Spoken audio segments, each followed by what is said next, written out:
Hello, alright, and welcome to this poetry channel video. My name is Donald Simmons Jr. and that's my computer. And I will be your host for today. We're here to break down my poem, Cast Him Away, Hunter's Poem 3. And if you don't know what a breakdown is, I call it a breakdown because it's about I literally break down or analyze or assess my poetry and also my music too, but also my poetry as well. So we're gonna get into my breakdown. What the lyrics mean to the song. And I thought about the first lines. When you cut me so low, you don't even know. I thought about those lines as I was walking around my living room. Actually, I was walking around my living room at like 2 o'clock in that afternoon. It was like I forget when the day was. I think it was September 28th, 2017. Okay. And I was walking around my living room at like 10. It was like around 10 in the morning, and I was walking around thinking about lyrics to write. And all of a sudden it came to me. Well, you cut me so low, you don't even know. I was like, oh, use that. That's the. Now at first I wanted to say, when you cut me down low, you don't even know. But I was like, no, that's not going to make sense grammatically, bitch. It's not going to make sense grammatically, girl. So I had to change it, and I changed it.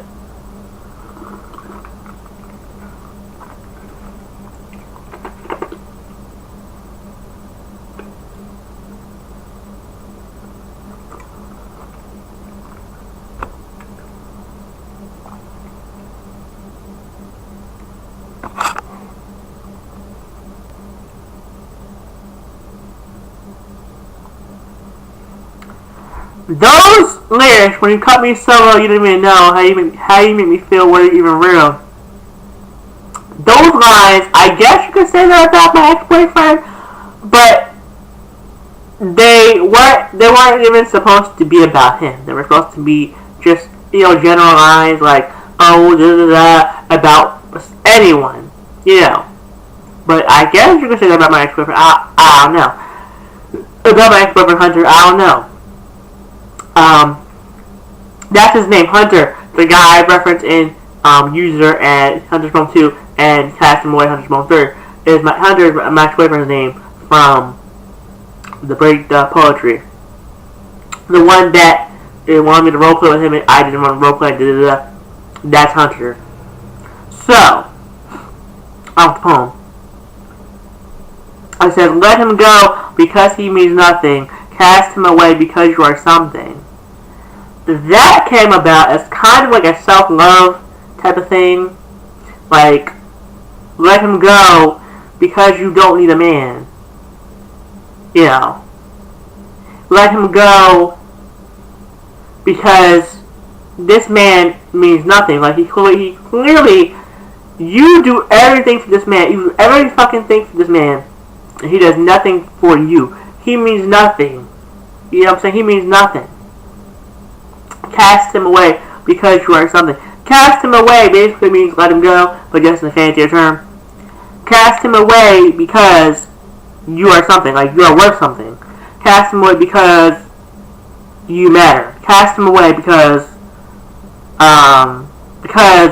you're important, because you are loved, because you are worthy, because you are worthwhile.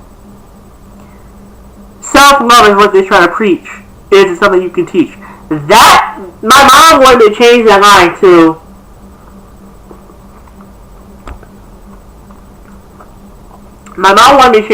to, something else. What was it?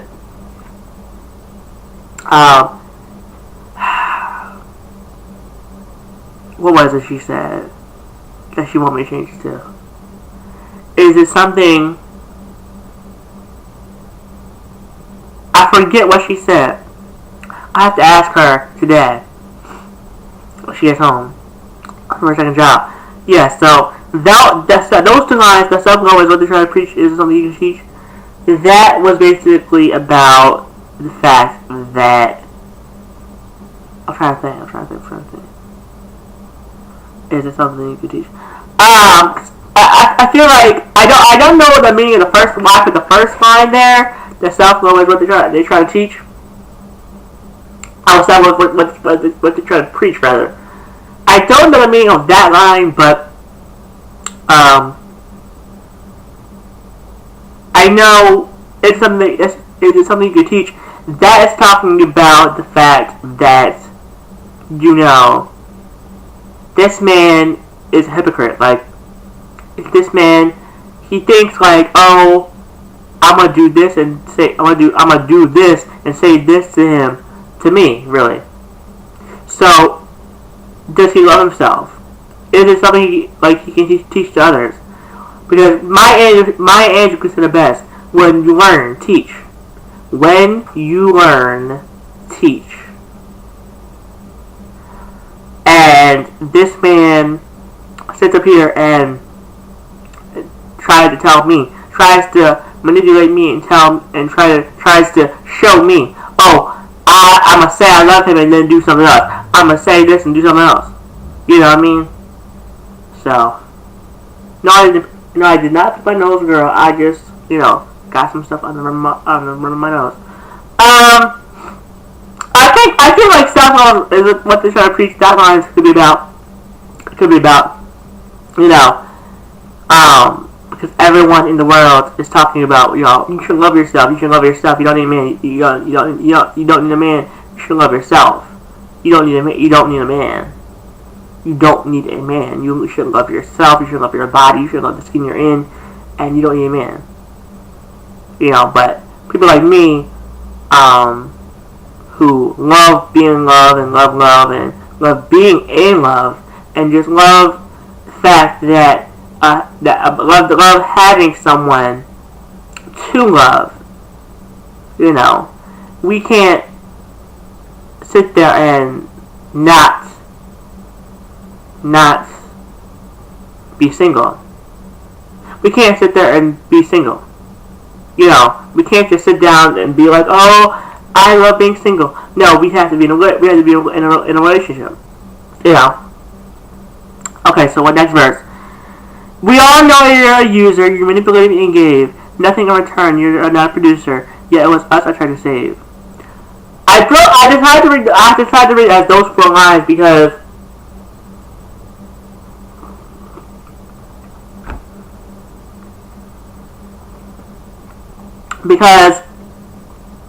they go together. It's a connected story. So, we all know you're a user is basically talking about the fact that everyone was telling me this man was a user. All my friends were telling me this man was a user. You manipulated me and gave. That's how much money I earned. Nothing in return. You're not a producer. I feel like, in my opinion, in my heart of hearts, I feel like this man manipulated me. Right? I feel like this man this boy, really, he's a boy, not a man. Men don't manipulate niggas. Men don't manipulate people. Men provide for their families. Men go to work every day. Men, you know what I'm saying? Men, you know, if they go to work every day if they want to. If they want to. Like, you know what I'm saying? If they want to go to work, then they do. You know? But he's not a man, he's a boy. He's a little boy. Alright? You're not a producer, me. And I've talked about the fact he gave me nothing in return already on, I think it was my first post, or this post, I think it is. I could be wrong.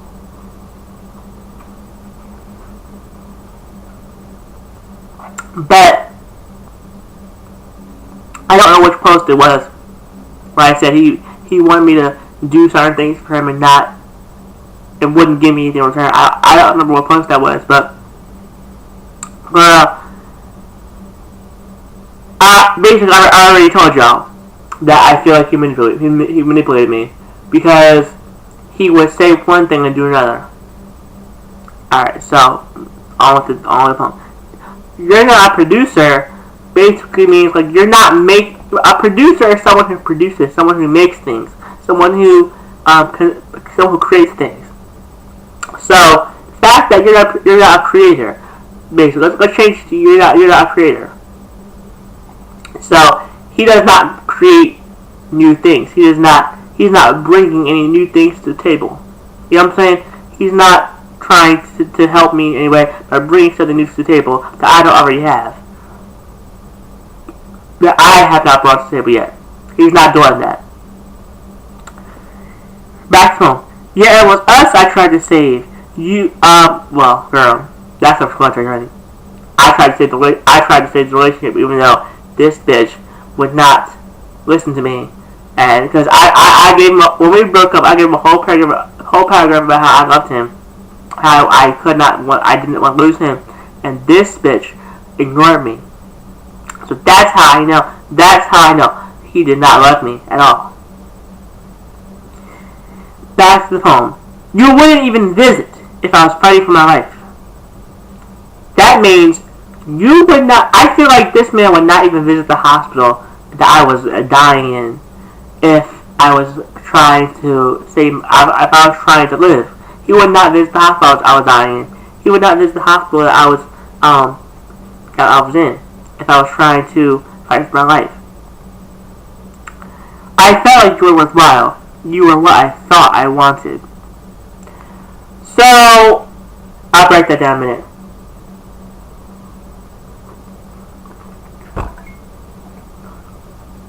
So, I'm not going to break down the first line. I felt like you were worthwhile. I'm going to break down the second part. You were what I thought I wanted. That's basically from a conversation that I had with a friend. Talking about the fact that the friend was telling me it stemmed from my breakup. It stemmed from me trying to look for love again. It stemmed from me telling him, you know, simple. No, not that girl, not that. Me telling this friend, you know, every time I say I want to date some new person, some great person, I get an asshole again. I start dating an asshole again. The asshole seems to pop up in my life. You know what I'm saying? Every time I say I wanted to stop dating assholes, another asshole pops up. That was my statement to him. And this friend said, maybe it's your choices. Maybe it's, you know, maybe you sit there and date these people because they're what you think you want. I was like, oh, that's deep. Ladies, take that into consideration. Maybe y'all date these men because they're what you think you want. Right? Okay, so that's where that came from. The statistics are in. I did the wrong type of guy. Subscriber. But no good now fall on my lap. When I date someone, they don't even try. Let's break that down. Okay. The first line I'm not going to break down. The second line means, the second line is talking about the fact that when I date someone they don't even try, it's talking about the fact that, you know, these people that I say I love, that I'm dating, that I always date, they say they're going to do better, they say this, they say that, and they don't. They just don't. They abuse me, they manipulate me, they lie to me, they cheat on me, they use me, you know. They don't do better. It's what Tyra Banks said, bitch, do better. Learn something from this, bitch. Learn something from this. Tyra Banks said it best, bitch. Girl, okay, so, on the poem. Stop worrying about love, my detractor said. Well, love makes me happy and not sad. Let's break that down. The detractor I'm talking about is my mother. My mother said, stop stop using references in your poetry. Stop making your poetry so personal, and stop using names in your poetry. A detractor is someone who does not like you, someone who does not want the best for you, someone who wishes ill will on you because you're you. That is a detractor. They try to break you. They don't like you, basically. They don't like you. That's a detractor. And I believe my mother is a detractor. Because it's not her poetry, it's my poetry. When she gets up there and writes a poem for herself, and gets on stage and writes a poem for herself, then I cannot critique her work because it's not my work. It's not my poetry. It's her poetry. It's how she feels. You know what I'm saying? But she sees me get up there and do my stuff every month. You know what I'm saying? She sees me get up there and do my work. You know what I'm saying? So why is she critiquing my work when every single fucking poem she always has something to say? Oh, well, you should do it like this. You should write this. You should change this. You should do this. Like, oh no! I like my work. I think it's good work. Just goddamn, like.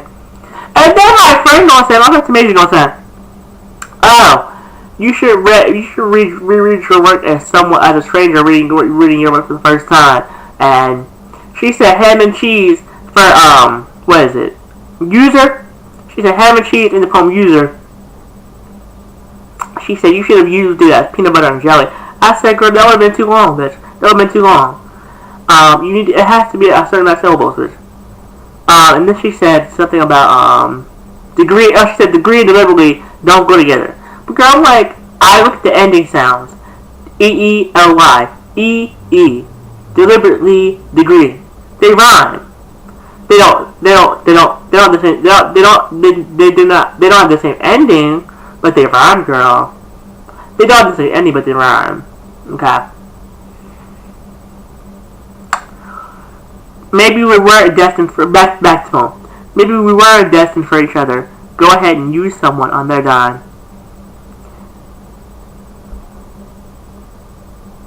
Go ahead and use someone on their dime is basically talking about the fact that go ahead and use someone else. Go ahead and manipulate someone else. I'm glad I'm not your problem anymore. Go ahead and use someone else. So that being said, I love you all down. We're gonna end it right here. Bye.